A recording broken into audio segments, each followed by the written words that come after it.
Queridos amigos, salve Maria! Hoje vamos conhecer a história de uma santa cuja devoção correu todo o mundo. Santa Teresinha do Menino Jesus. Os seus pais, Luiz e Zélia Martin, eram um verdadeiro modelo de vida cristã. Um casal que fez do sacramento do matrimônio o caminho para a santidade.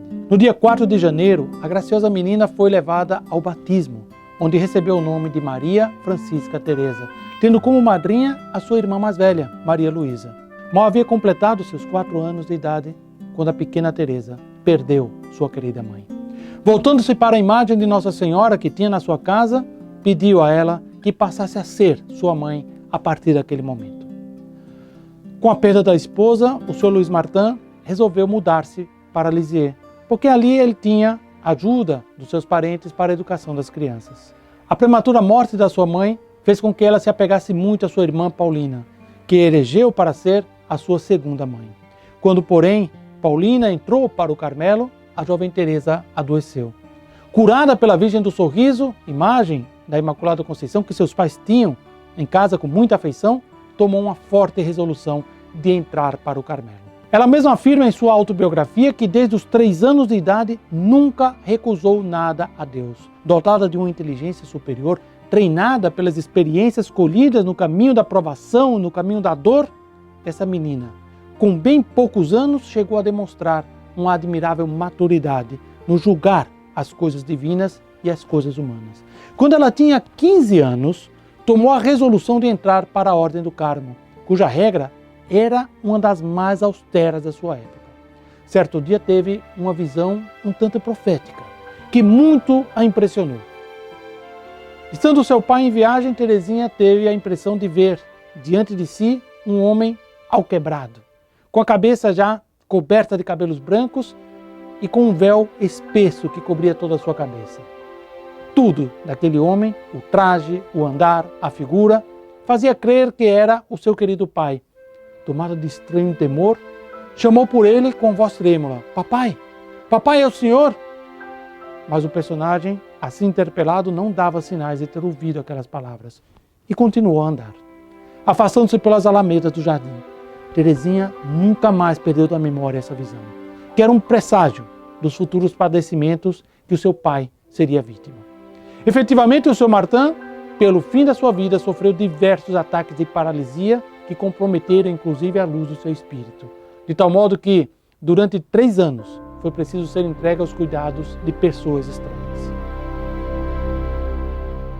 Quando era ainda muito pequena, Teresinha foi acometida por uma doença que resistia a todos os recursos da ciência médica e era impossível conservar a vida a não ser por um milagre. Sua irmã, Celina, invocou com todo o fervor de uma mãe que suplica a Maria Santíssima, representada numa imagem que a família tinha em casa. A própria Santa Teresa conta que a imagem pareceu tomar vida e sorrir. Celina, ao ver o modo como a pequena Teresa olhava fixamente para a imagem de Nossa Senhora, disse consigo mesma: "Teresa está curada." Naquele momento, o rosto de Teresa tornou-se tão diáfano e se transfigurou cheio de uma luz sobrenatural.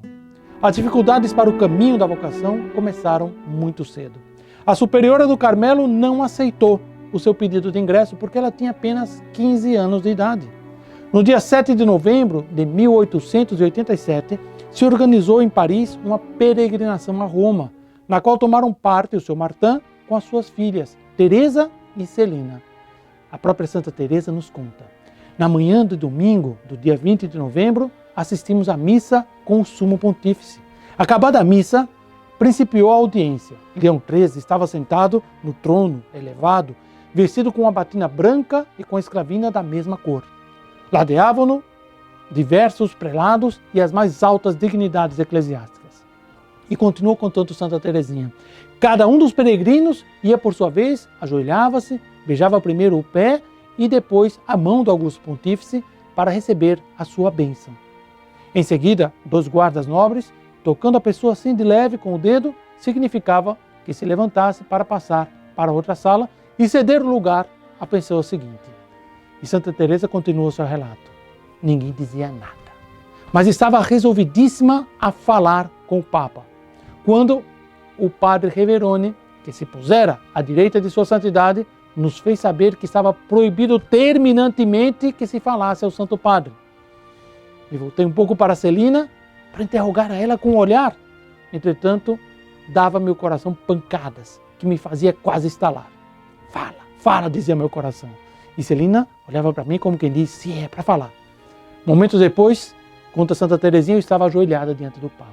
Beijei o seu pé, ele me apresentou a mão, levantando os olhos para ele cheios de água, eu disse com tom de súplica, Santíssimo Padre, eu desejo pedir-vos uma graça importante. Ele inclinou o ouvido, assim, para escutar-me, pôs seu rosto quase bem perto do meu, como se seus olhos pretos e profundos quisessem penetrar no fundo da minha alma. E eu disse, Santíssimo Padre, em memória do vosso jubileu, autorizai-me a entrar no Carmelo aos 15 anos de idade. O reverendíssimo vigário-geral de Bayeux, estupefato e descontente, atalhou imediatamente. Santo Padre, é uma criança que deseja abraçar a vida do Carmelo, mas os seus superiores já estão atualmente vendo o caso.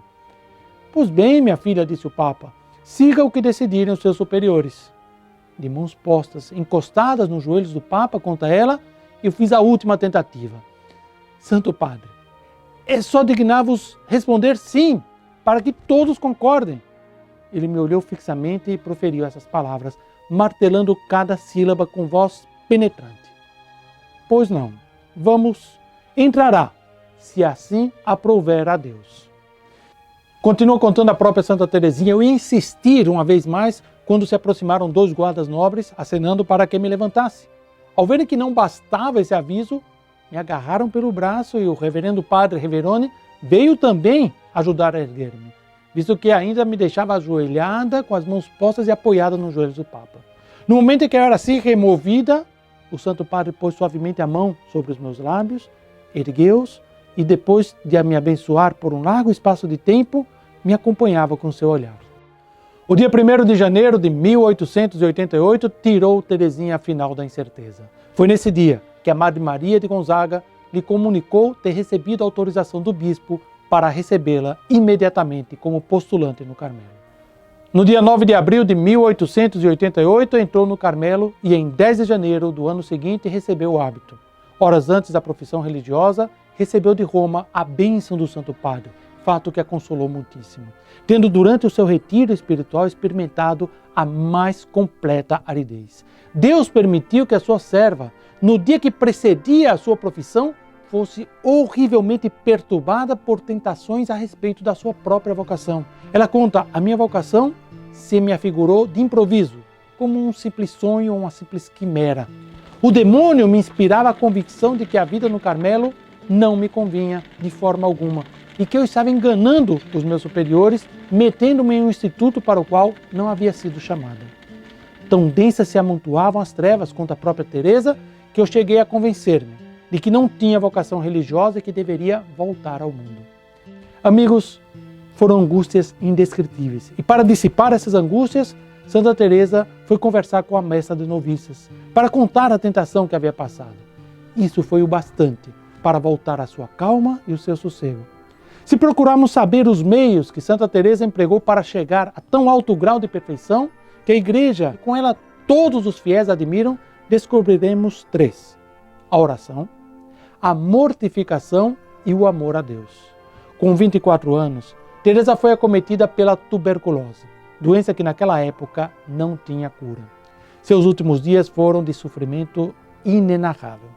Dia a dia suas fraquezas eram tais que era impossível para ela fazer qualquer movimento. A febre a martirizava de tal maneira que só com grande esforço podia pronunciar uma palavra. Mas com todos esses sofrimentos, um leve sorriso sempre aflorava nos seus lábios. Chegou afinal o dia 30 de setembro, em que deveria entregar a sua alma a Deus, estreitando o crucifixo nas mãos. Parecia absorta em profunda meditação. Quando o sino do mosteiro tocou as Ave-Marias, fixou na Virgem Imaculada um olhar inexprimível. Cobria-lhe o rosto um suor copioso. Tremia. Pouco depois das 7 horas, perguntou a Madre Superiora, minha mãe, não será talvez a agonia? Não estou já nas últimas? E a Superiora lhe disse, pois não, minha filha, é a agonia. Mas Jesus quer prolongar essa agonia, talvez por algumas horas. E ela, muito resignada, dizia, Pois bem, vamos. Oh, não quisera que se me abreviassem os sofrimentos. E olhando para o crucifixo de nosso Senhor Jesus Cristo dizia, amo, meu Deus, eu vos amo.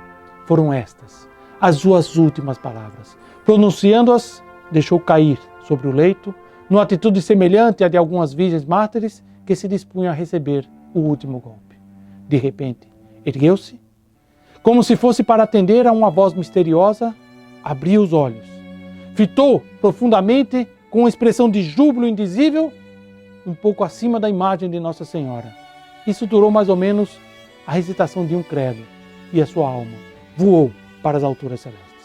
Logo depois da morte de Teresinha, começaram a dar-se na comunidade fatos extraordinários. Verificou-se a profecia da santa que disse, depois da minha morte farei cair uma chuva de rosas.